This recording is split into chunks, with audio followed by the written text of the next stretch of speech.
నేను. అలాంటి పనిని వాళ్ళ ప్రజలే వ్యతిరేకిస్తున్నారు. వ్యతిరేకించి బలోచిస్తానో ఎవరో వాళ్ళ స్వతంత్ర దేశంగా కూడా ప్రకటించుకున్నారు. వాళ్ళ స్వతంత్రంగా వాళ్ళు ఎవరిని దేహి అని అడగలేదు. అంటే అతి చిన్న దేశంలో ఇంకో దేశం ఏర్పడింది అంటే వాళ్ళలోనే వాళ్ళు ఎంతమంది వ్యతిరేకించే వాళ్ళు ఉన్నారు. పక్క దేశాన్ని నాశనం చేయాలనేటువంటి ఆలోచన ఎవరికీ ఉండదు. మన దేశంలో మనం సుభిక్షంగా ఉంటే చాలు అనుకుంటారు. ఇలాంటి కుతంత్రమైన ఆలోచనలు చేసే వాళ్ళందరినీ వెలివేసే క్రమంలో వాళ్ళు స్వతంత్రాన్ని కూడా ప్రకటించుకున్నారు. అట్లాంటి క్రమంలో మన దేశం రక్షణ దళాలు బలం ఏంటో కూడా వాళ్ళకి చూపించాలి అనేటువంటి సంకల్పంతోనే అలాంటి కార్యక్రమాలు కూడా జరుగుతున్నాయండి. ఓకే, ఇంకా మిమ్మల్ని చివరిగా ఒకటి అడుగుదాం అనుకుంటున్నాను మేడం. మరి చింతల లక్ష్మి గారు జనసేన పార్టీ తరఫు నుంచి ప్రజలకి ఎలాంటి సేవలు అందించబోతున్నారు? నేను 2014 నుండి పార్టీలో ఉన్నానండి. నా శక్తి వంచన లేకుండా ప్రజలకి దగ్గరగానే ఉన్నాను. నా పిల్లలు చాలా చిన్న పిల్లలు. నేను పార్టీలోకి వచ్చినప్పుడు కొంత సమయం వాళ్ళని విడిచిపెట్టినప్పుడు అలాంటి నేను ఒక 2 గంటల సేపు నా పిల్లలకి ఇవ్వాల్సిన టైము సొసైటీకి ఇస్తే అలాంటి ఒక 100 మంది పిల్లలకి సహాయపడతానేమో అనేటువంటి సత్సంకల్పంతో నేను పవన్ కళ్యాణ్ గారితో అడుగులేసాను. రాబోయే రోజుల్లో కూడా జనసేన బలోపేతం దిశగా ప్రతి గ్రామంలో కూడా నేను ఫస్ట్ స్టేట్ లోనే వర్క్ చేసామండి. ఎందుకంటే చాలా తక్కువ మంది ఉండేవారు అప్పట్లో. స్టేట్ లో జిల్లాకి ఒక్కరు కూడా ఉండేవారు కాదు. అలాంటప్పుడు ఒక రాళ్ల కొండ ప్రాంతాలు రాళ్లలా ఉన్నటువంటి దాన్ని వాళ్ళు రాజమార్గం చేసాం. మా తర్వాత వచ్చే వాళ్ళందరూ కూడా సులువుగా వెళ్ళగలిగేట్టు. ఒక పదవి రావాలి అంటే అప్పుడు చాలా కష్టంగా ఉండేది. అంటే సెలెక్టెడ్ గా ఉండేవాళ్ళు. కానీ ఇవాళ వచ్చిన వాళ్ళకు కూడా వడ్డించిన విస్తరలాగా ఇవాళ పార్టీ ఉంది. దానిలో ప్రజలకి ఎంతో సేవ చేసే విధంగా అవకాశాలు ఉన్నాయి. అలాంటి అవకాశాలని మేము ముందు నడిచి వాళ్ళకి అవకాశం కల్పించాము అనేటువంటి అదే చాలా గర్వంగా ఉంది. ఎందుకంటే జిల్లాలో ఫస్ట్ లో ఎవరు ఉండేవారు కాదండి. అలాంటి టైంలోనే మేము ఎన్నో అవమానాలు వచ్చుకొని నడిచాం. అవన్నీ పార్టీకి పవన్ కళ్యాణ్ గారికి అన్నీ తెలుసు. ఎవరు ఫస్ట్ నుండి పార్టీ కోసం అహర్నిశలు పనిచేశారు. ఎన్నో అవమానాలు తట్టుకొని పోలీస్ స్టేషన్లకు తీసుకెళ్లిన సందర్భాలు ఉన్నాయి. మమ్మల్ని టార్గెట్ చేసి చంపేస్తామని బెదిరించిన సందర్భాలు ఉన్నాయి. ఇందా చెప్పాను కదా నేను, మేము దేనికి భయపడం, ప్రాణాలకు కూడా భయపడం. నీతి ధర్మానికి నిలబడతాం. పవన్ కళ్యాణ్ గారికి తోడుగా అండగా నిలబడతాం. రాబోయే రోజుల్లో ప్రజా సంక్షేమం కోసం, పార్టీ ఎదుగుదల కోసం అహర్నిశలు పనిచేస్తాం. అంటే అధికారంలో ఉన్న ఏ పార్టీ అయినా సరే, ఇప్పుడు కూటమి ప్రభుత్వం అనే కాదు, ఏ పార్టీ అయినా సరే తమ పార్టీని తాము సమర్థించుకోవడం అనేది అది మామూలు విషయమే అనుకోండి. ఇప్పుడు అదే విషయంలో కూడా అభివృద్ధిని మర్చిపోయి మరి మీ పార్టీని మీరు సమర్థించుకుంటున్నారని అంటున్నారు. మరి మీ అభివృద్ధిని మర్చిపోలేదండి. ప్రజల పక్షాన అన్న ప్రజల్లో మేము కూడా ఉంటాము. ప్రజల పక్షాన్ని నిలబడతాం. ప్రజల పక్షాన్ని నిలబడినప్పుడు ఇంకా సమర్థించుకోవడం ఏమవుతుందండి? నేను పవన్ కళ్యాణ్ గారు వీరుడు శూరుడు అని నేను చెప్పలేదు కదా. ప్రజల కోసం ప్రజల బంధువు అనే చెప్తున్నాను, రైతు బంధువు అని చెప్తున్నాను. ఇంకా అలాంటప్పుడు సమర్థించుకునేది ఏముందండి? ప్రతిపక్షంలో ఉన్నప్పుడు కూడా పవన్ కళ్యాణ్ గారు ప్రజలకు సేవ చేశారు. ఏ రైతు కుటుంబం గురించి అయినా ఏ నాయకుడు అన్న ఎప్పుడైనా ఆలోచించాడండి? పవన్ కళ్యాణ్ గారు ఆలోచించి తన సొంత డబ్బులు ఒక సినిమా చేస్తే ఆ డబ్బులను తీసుకెళ్లి పిల్లలకి ఇవ్వాలని ఆలోచించలేదు ఆయన. ఇంకా దానికి తోడు ఇంకా కొంచెం వేసి తీసుకొచ్చి ప్రజలకు ఇచ్చారు. ఎంతమంది బాధపడుతున్నారు. ఒక 500 రూపాయలు జగన్మోహన్ రెడ్డి గారు సైనిక దళానికి ఇచ్చారండి. సైనిక బోర్డుకి 500 రూపాయలు. ఆయన కోట్ల రూపాయల అధికారి అయి ఉండి ఒక తాత మొత్తాలు సంపాదించిన ఆస్తులు కూడా ఆయన దగ్గర మొలుగుతా ఉంటే నేను ఇవ్వనండి. 500 ఇవ్వాల్సి వస్తే 500 నేను ఇవ్వను. అలాంటిది ఆయన స్థాయికి సీఎం హోదాలో ఉండి 500 రూపాయలు ఇచ్చారు. మరి పవన్ కళ్యాణ్ గారికి ఆయనకి ఎంత అసలు పోలిక కాదు కదా, ఆలోచించడానికి కూడా అర్హత ఉంటుంది అనమాట. అలాంటి డిఫరెన్స్ ఉంటది. అటువంటి వ్యక్తి ప్రజల్లో దైవం మానుష్య రూపేనా అన్నట్టు పవన్ కళ్యాణ్ గారు ప్రజల కోసమే పుట్టినటువంటి వ్యక్తి, వ్యక్తిత్వం విలువలు కలిగినటువంటి వ్యక్తి. మరి అటువంటి వ్యక్తి ప్రజల సంక్షేమం కోసం ఆలోచించరండి. ప్రతి బిడ్డ కూడా ఆయన బిడ్డలాగా ప్రతి ఒక్కరికి ఆయన వచ్చి అడగక్కర్లే, ఆకలిని వాళ్ళు అడగక్కర్లేదు. ఆయన కోసం హోటల్ బయట ఒక ఆడపిల్ల బిడ్డను పెట్టుకుని నైట్ అంతా కూర్చుంటే వాళ్ళందరినీ పిలిచి దగ్గరికి పిలిపించుకున్నారు. ఆమె ఎవరో కళ్యాణ్ గారికి తెలియదు, కానీ వీడియోస్ లో చూసి వాళ్ళ కుటుంబాన్ని పిలిపించుకొని దగ్గరికి పిలుచుకుని వాళ్ళని మాట్లాడి దగ్గర తీసుకున్నటువంటి సందర్భాలు నేను కళ్ళతో చూశాను. ఎంతో మంది బిడ్డలాగా వచ్చి దగ్గరికి వచ్చి వాళ్ళ కొడుకుతోనే మాట్లాడుతున్నావా అన్నటువంటి ఫీలింగ్ తో తల్లులు ఎంతో మంది ఆప్యాయతగా మాట్లాడటాన్ని నేను దగ్గరగా చూశాను.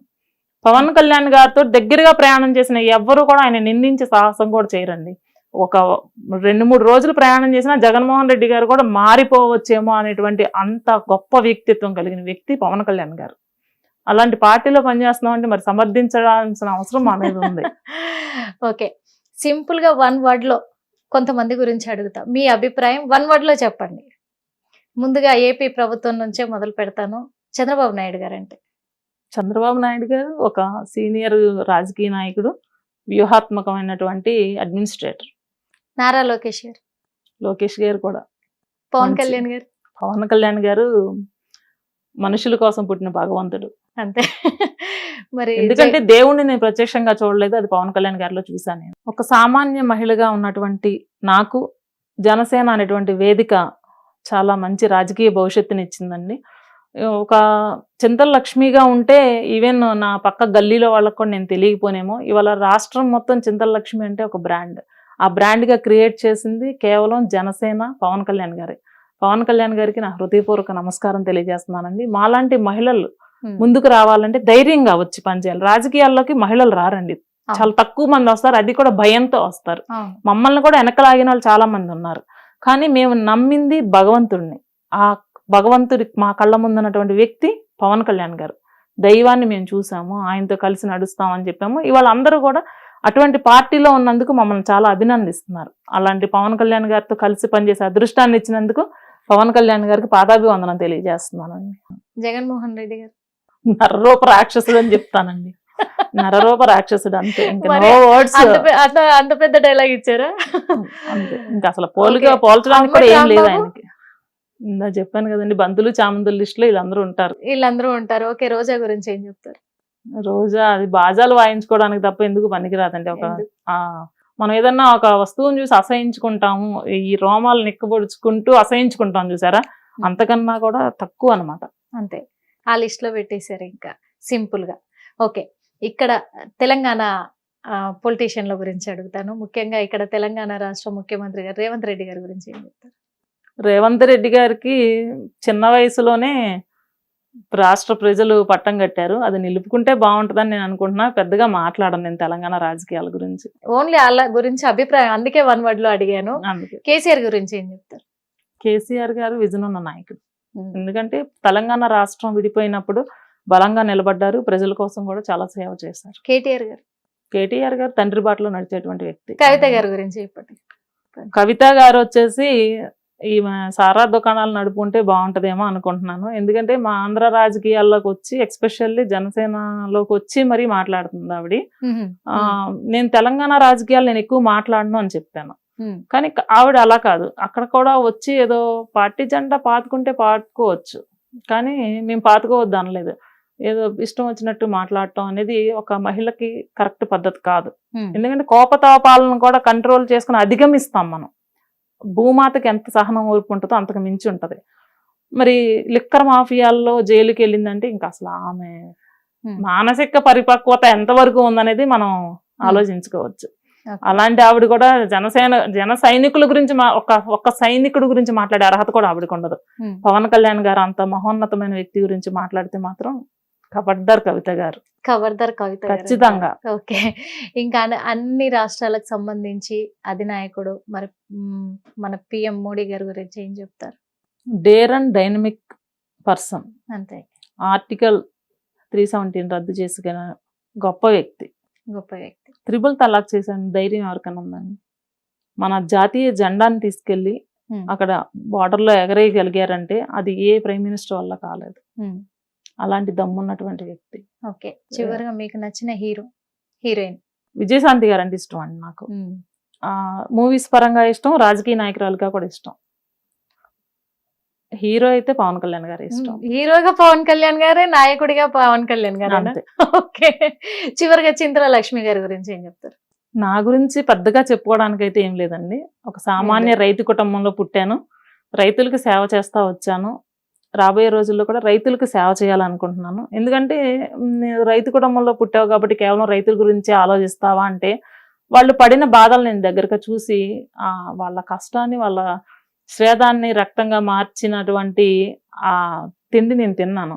రైతులకు రుణం తీర్చుకోవాలని చెప్పేసి నాకు సంకల్పం ఎక్కువ ఉంది. వాళ్ళ కోసం పనిచేయాలని చెప్పి తపన కూడా ఉంది. అందరు ప్రజలతో పనిచేస్తూ రైతులకి రుణం తీర్చుకోవాలని చెప్పి అయితే నేను అనుకుంటున్నాను. థ్యాంక్ యూ సో మచ్ అండి. మై హిట్ టీవీ స్టూడియోకి వచ్చినందుకు, అక్కడ నుంచి ఏపీ నుంచి తెలంగాణ దాకా వచ్చారు. మాకు మంచి విషయాలు కూడా చెప్పడం జరిగింది. అందుకు మనస్ఫూర్తిగా ధన్యవాదాలు తెలుపుకుంటూ ఉన్నాను. చూశాను కదా, మరి అందరు నాతో పాటే మీరు కూడా చూశారు. మరి చింతల లక్ష్మి గారు ఏం చెప్పారు, అక్కడ రాజకీయాల్లో ఏం జరుగుతుంది అంటే, ప్రతిపక్షాలు విమర్శించడం అనేది అది అన్ని చోట్ల కూడా సహజమే. ఎంత విమర్శిస్తారో అంత ఎదుగుతూ ఉంటాము, అంత అభివృద్ధి చేస్తూ ఉంటాము అని చెప్పకనే చెప్పారు. అందుకు మరి ఏపీ రాజకీయాల్లో ఇప్పుడైతే రసవత్తరంగా జరుగుతూ ఉంది. తెలంగాణ రాజకీయాలది ఆల్రెడీ అయిపోయింది, అక్కడ జరుగుతూ ఉంది. కాబట్టే ఇప్పుడు అది ఇంపార్టెంట్ అని అందరి ఆసక్తి కూడా అక్కడే ఉంది. ఎందుకంటే మెయిన్ గా అక్కడ ఉన్నది ఎవరు అంటే పవన్ కళ్యాణ్ గారు. మరి పవన్ కళ్యాణ్ గారి రాజకీయం ఎలా ఉండబోతుందని ప్రజలందరూ కూడా, యావత్ దేశ ప్రజలందరూ కూడా ఎదురు చూస్తూ ఉన్నారు. కాబట్టి ఇప్పుడు అక్కడ హాట్ టాపిక్ గా మారిపోయింది. ఇప్పుడైతే చింతల లక్ష్మి గారు చెప్పారు అన్ని విషయాలు కూడా. మరో ఇంటర్వ్యూలో మళ్ళీ కలుద్దాం. అప్పటి వరకు చూస్తూనే ఉండండి Hit TV. Hit TV app, ఇందులో short news, live news, entertainment shows, movies, digital magazines తో పాటు మీ జిల్లా వార్తలను కూడా ఫ్రీగా చూడొచ్చు. అంతేకాదు, కేజీ నుంచి పీజీ వరకు విద్యార్థులకు స్కాలర్షిప్ కూడా అందిస్తున్నాం. ప్రతి వారం 10 మందికి లక్కీ డ్రా ద్వారా ఒక్కొక్కరికి 10,000 రూపాయలు అందిస్తున్నాం.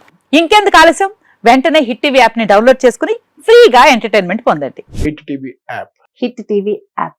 Please download hit TV app. Hit TV యాప్ని ఫ్రీగా డౌన్లోడ్ చేసుకొని ఎంజాయ్ చేయండి. మీకు నచ్చిన ఎంటర్టైన్మెంట్ కోసం హిట్ టీవీ యాప్ ని ఫ్రీగా డౌన్లోడ్ చేసుకుని ఎంజాయ్ చేయండి. హిట్ టీవీ యాప్ని డౌన్లోడ్ చేసుకుని ఆస్వాదించండి, ఆశీర్వదించండి. ఇంతమంది సెలబ్రిటీలు హిట్ టీవీ యాప్ ని డౌన్లోడ్ చేసుకోండి అని చెప్తున్నారంటే ఎంత మంచి యాప్ ఆలోచించండి.